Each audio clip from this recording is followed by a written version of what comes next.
ਤੂੰ ਇੱਕ ਚੁਟਕੀ ਮਾਰੀ ਉਂਗਲਾਂ ਦੀ, ਮੈਂ ਤੈਨੂੰ ਚੱਲ ਮਾਰੂੰਗਾ ਪੱਖੀਆਂ ਨਾਲ। ਮੈਂ ਚੰਨ ਸਿਤਾਰੇ ਕੀ ਕਰਨੇ,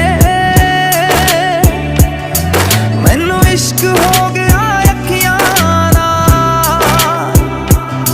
ਮੈਨੂੰ ਇਸ਼ਕ ਹੋ ਗਿਆ ਅੱਖੀਆਂ ਨਾਲ।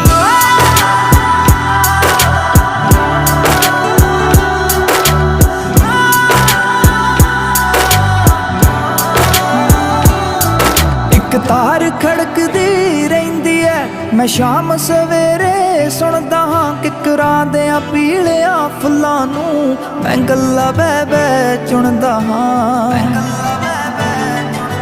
ਮੈਂ ਫੁੱਲ ਤੇਰੇ ਪੈਰੀ ਰੱਖ ਦਿਉਂ,